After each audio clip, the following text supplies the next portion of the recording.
So I got a couple comments about that. First of all, he's a pretty smart guy. I'm really happy to have him doing research, and he's got some good people working for him.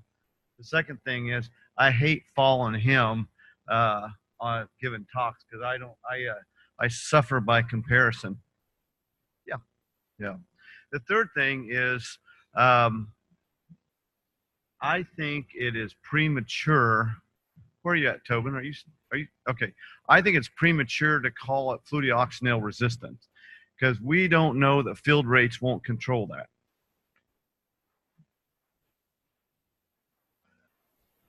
But that's in a lab bioassay, and you don't know that that wouldn't work in the field. And so I think it's premature to call it fludeoxonil resistance.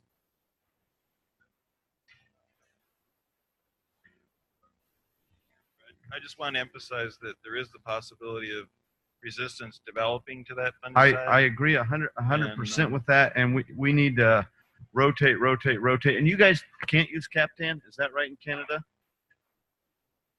You can? Okay. I think Captan is really important, and rotating the modes of action. But I've got to move on and give my talk. I'm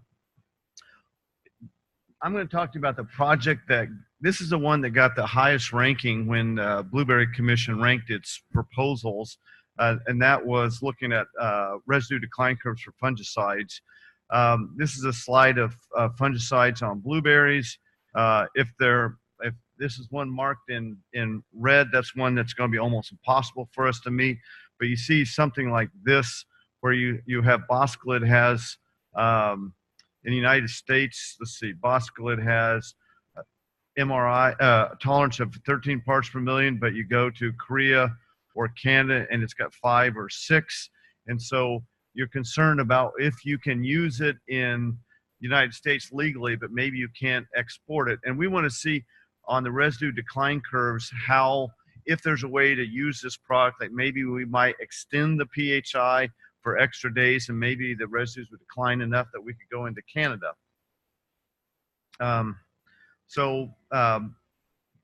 Anyway, that's just an example I was given. Azoxystrobin has a tolerance of 5, although that's not registered on blueberries. Canada has it for 3 parts per million. Korea has it for 1 part per million. So running these residue decline curves, other crops have done this. We're doing it in raspberries. We did insecticides in blueberries. And so we have done this work in 2016 and 2017. We have 1 more year to do. We did 3 locations, Franklin County, Whatcom County, and Skagit. We had 3 different varieties. Industry representatives picked the products and the rates, but we used the same product out of the same jug, the same rate, the same kind of application equipment, and tried to do everything the same. So the only difference was basically the variety, time of application, and location. This is actually Hollis Fittler doing the work that we did in, actually this is what we did in insecticides, but we make the applications, we pull the samples, ship them off to a lab. In this case, we're using a synergistic pesticide lab. And I'm going to show you the data for the 2016 and the 2017 locations. So what you see here is this is azoxystrobin at 15.5 ounces, 0-day PHI. And if you look here, this is the MRLs for these countries, and with the exception of right here at day 1, you're under all of these except for Korea. So you can go to everywhere but Korea after 1 day of application. Actually, I got that. Yeah. You can go to all of these countries right at, the next day. If you wait 2 days, you should be able to go to Canada. In Korea, you're going to have to wait at least 14 days with azoxystrobin. And this is data from 3 locations. Boscalid,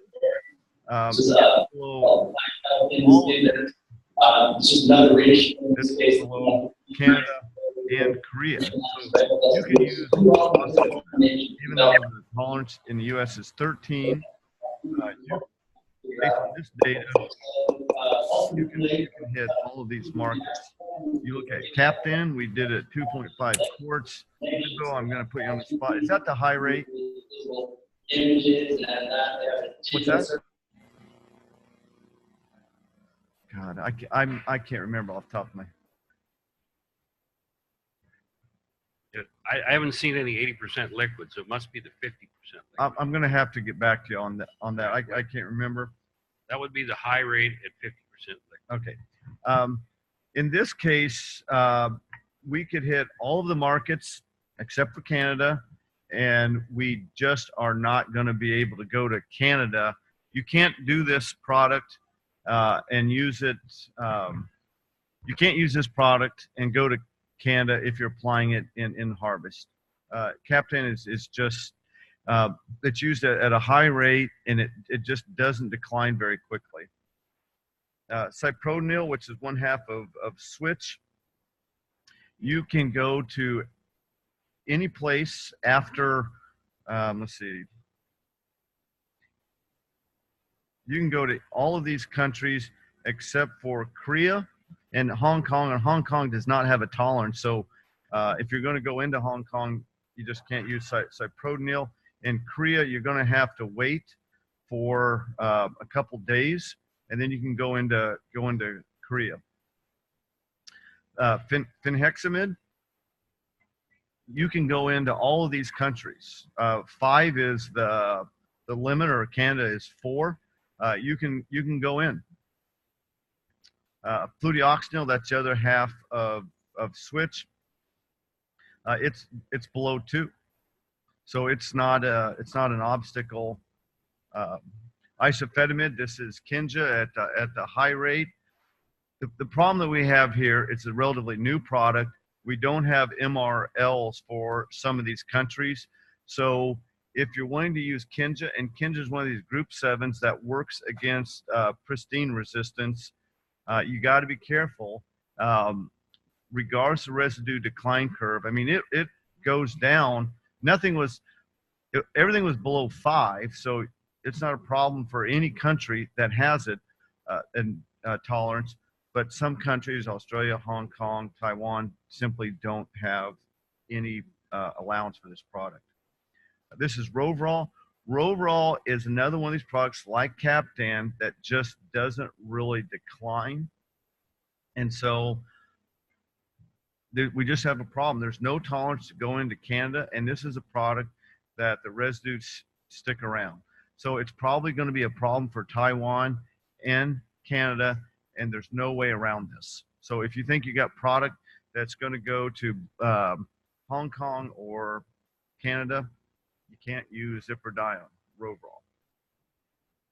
This is Pyraclostrobin. This is 1/2 of pristine. The other part is Boscalid. And the low places are Hong Kong and Taiwan. And if you wait a week, you're okay. So we have a very encouraging 2 years of data. So that's great. We need a 3rd year of data to be sure. You notice some of those lines actually look like they went up, which would be odd for them to go up, but that has to do with some variation in the data. But if we do this 1 more year and these trend lines continue, we can make some pretty good recommendations on how to use these products to go into these countries. And we've done this 2 years. We got the system down. This is we do 1 more year of this, and this project's going to be over. Except we have some new fungicides coming in that we need to test. So we're going to put those products in for the 3rd year, and we're going to end up with just 1 year of data, which is not a definitive one. And I don't know whether people really want to keep doing this beyond 3 years. But we have a number of products that we're gonna want to be using, because these are the brand names for the common names that Tobin was just talking about that have that are effective against the Boscalid resistant fungicides.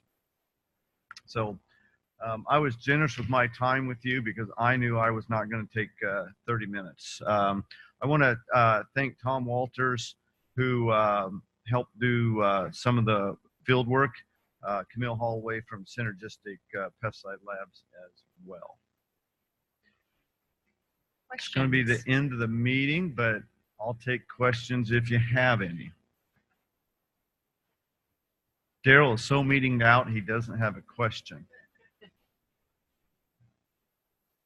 Any questions? Thank you. All right.